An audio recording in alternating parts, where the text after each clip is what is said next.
అందరికీ నమస్కారం. My dear brothers and sisters of youth party of India, మీ అందరికీ నా హృదయపూర్వక అభినందనలు. బ్రదర్స్, గత 2 రోజుల నుంచి ఒక 2-3 పోస్టులు పెట్టడం జరిగింది సినిమా వాళ్ళ గురించి, సినిమా యాక్టర్ల గురించి.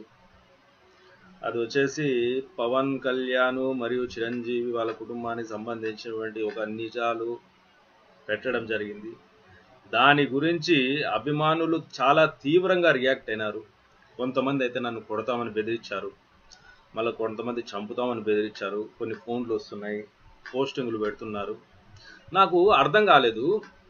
విషయం ఏంటంటే, చిరంజీవికి పవన్ కళ్యాణ్కు ఇంత మంచి అభిమానులు ఉంటారని, అతని కోసం ప్రాణాలు ఇచ్చే వాళ్ళు ఉంటారని, అతని కోసం ఏమైనా చేసే వాళ్ళు ఉంటారని నాకు తెలియదు. ఎంత అభిమానం ఉందని నాకు అస్సలు తెలియదు.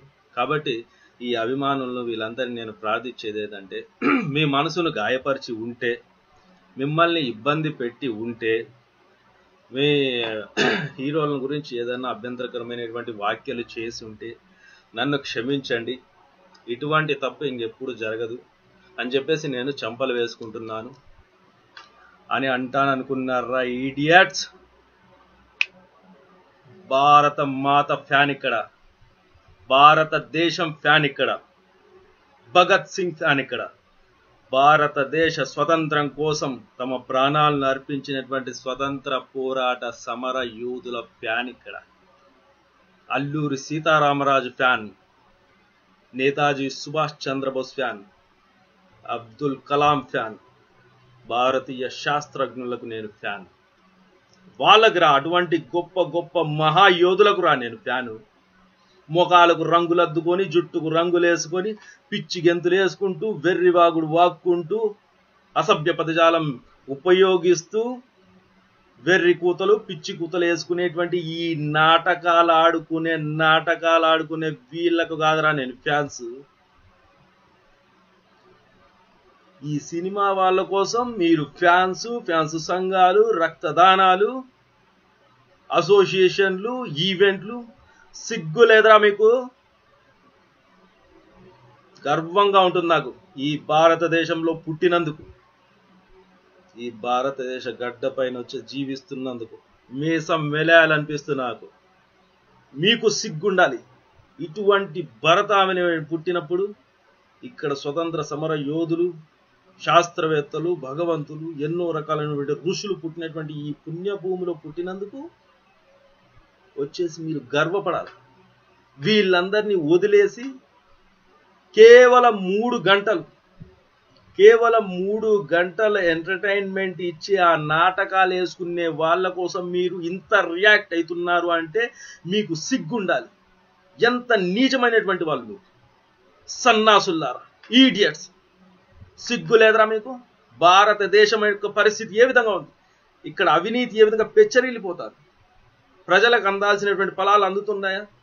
ఎంఆర్ఓ ఆఫీసులో, ఎండి ఆఫీసులో, పోలీస్ స్టేషన్లు, కలెక్టర్ ఆఫీసులు ఎక్కడ చూసినా అవినీతి, లంచం అని చెప్పేసి భారతదేశం ఈ విధంగా తగలిపడిపోతా ఉంటే మీరు వచ్చేసి సిగ్గు లేకుండా ఒక సినిమా యాక్టర్ పైన పోస్ట్ పెడితే దాని గురించి ఇంత రియాక్ట్ అవుతారా మీరు? మీరు రియాక్ట్ అయిన దాంట్లో ఒక 10% ఈ భారతదేశం కోసం, మన సమాజం కోసం, మన సమాజం యొక్క అభ్యున్నతి కోసం మీరు వినియోగించి ఉంటే, మీ హీరోలను అభిమానించే దాంట్లో 10%, ఈ దేశం ఇప్పటికీ నెంబర్ 1 అయిపోయి ఉంటుందిరా ఈడియట్స్. మన దేశంలో ఉన్నటువంటి, మన రాష్ట్రంలో ఉన్నటువంటి ఈ సినిమాలు, ఈ అభిమానులు, ఈ అభిమాన సంఘాలంటే ఇలాంటి దరిద్రపు గుట్టైనటువంటి పరిస్థితి ప్రపంచవ్యాప్తంగా ఎక్కడ లేదు. ఈ రక్త తిలకాలు లేవు, ఈ పాలాభిషేకాలు లేవు, ఈ నీచమైన పరిస్థితి, ఈ దరిద్రపు గుట్ట పరిస్థితి ఎక్కడా లేదురా ఈడియట్స్. మీరేంద్రా నాకు చెప్పేది? ఒక్క విషయం గుర్తుపెట్టుకోండి, 3 గంటల సేపు ఎంటర్టైన్మెంట్ ఇచ్చే వాని గురించి మీరు అంతగా ఆలోచిస్తూ ఉంటే, నవమాసాలు మోసి పెంచినటువంటి కన్న తల్లి గురించి ఎంతగా ఆలోచిస్తుంటారా మీరు? 19 సంవత్సరాలు పెరిగి పెద్దయ్యే వరకు తండ్రి తీసుకునేటువంటి బాధ్యత, ఆ తండ్రిని వచ్చేసి చదువు గురించి కానీ, బట్టల గురించి కానీ, తిండి గురించి కానీ, అతను తీసుకునేటువంటి ఆ శ్రద్ధను, అతను వినియోగించినటువంటి అతని యొక్క శ్రమను, దాన్ని గుర్తిస్తాండారా మీరు? చదువు చెప్పినటువంటి గురువును గుర్తిస్తాండారా మీరు?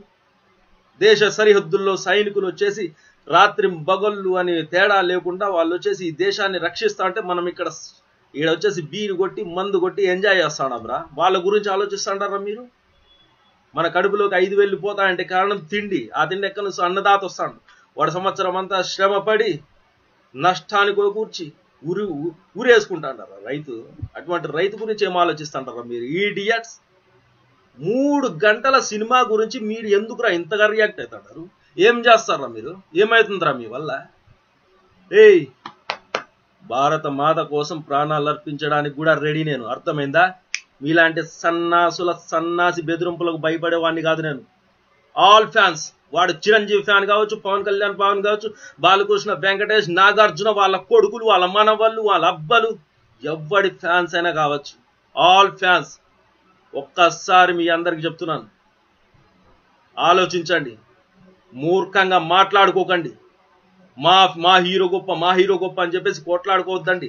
సిగ్గు లేదురా మీరు? మా హీరో గొప్ప, మావాడు బాగా డాన్స్ చేస్తాడు, మావాడు అంటే ఏంద్రా మీ వాడు? వాళ్ళు బిజినెస్ చేసుకుంటాంటారా ఈడియట్స్. సినిమాలు వాళ్ళే తీసుకుంటాంటారు, రాజకీయాల్లోకి వాళ్ళే వస్తాంటారు, బిజినెస్ లోకి వాళ్ళే పోతాంటారు.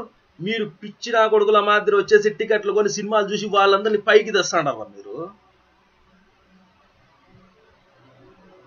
అరే, అబ్దుల్ కలాం గారు చనిపోయినప్పుడు ఎంత బాధపడినారా మీరంతా? జాతీయ గీతం ఒకడన్నా సరిగా పాడగలుగుతాడా? వందే మాత్రం ఎవడు కరెక్ట్ గా పాడగలుగుతాడు? భారతదేశ జెండా చరిత్ర గురించి ఎవరు చెప్పగలుగుతారా? ఆ జెండాని కనిపెట్టినటువంటి పింగళి వెంకయ్య వాళ్ళ కుటుంబ సభ్యులు వచ్చేసి ఈ రోజు వీధిన పడి తిండికి గతి లేక గుళ్ళ దగ్గర అడుక్కుంటాడారు. వాళ్ళ గురించి ఎవడు ఆలోచించినారా? ఈ రోజు భారతదేశాన్ని చూసి ప్రపంచ దేశాలు భయపడడానికి కారణం అబ్దుల్ కలాం గారు అందించినటువంటి ఆ మిసైల్స్ రా. ఈడియట్స్, వెదవల్లారా, ఏమనుకుంటున్నారా మీరు? ఏయ్, చెప్తున్నా ఒక విషయం, దేశం కోసం ప్రాణత్యాగానికైనా సిద్ధం నేను, అర్థమైందా?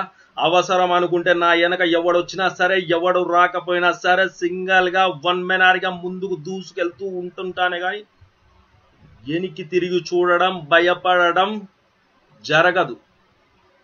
చైనా వాడు అరుణాచల్ను తన భారతదేశంలో అంతర్భాగంగా తన చిత్రపటాల్లో చూపిస్తున్నప్పుడు మీలో ఎవడ రియాక్ట్ అయింది? దేశమంతా చైనా వస్తువులతో నిండిపోతాడారా? ఎక్కడ చూసినా అవినీతి, లంచం కొడుతనం అయిపోతుందా? రేయ్, మీ ఫ్యాన్స్ బెదిరింపులకు భయపడడానికి పార్టీలు మార్చేటి రాజకీయ నాయకుడిని కాదు, పార్టీ అమ్మేటువంటి రాజకీయ నాయకుడిని కాదు, భరతమాత ముద్దు బిడ్డను, దేశభక్తి గుండెల నిండా కలిగినటువంటి వానిరా. కాబట్టి నేను అనుకున్నటువంటి ఆశయం అవినీతి అంతం,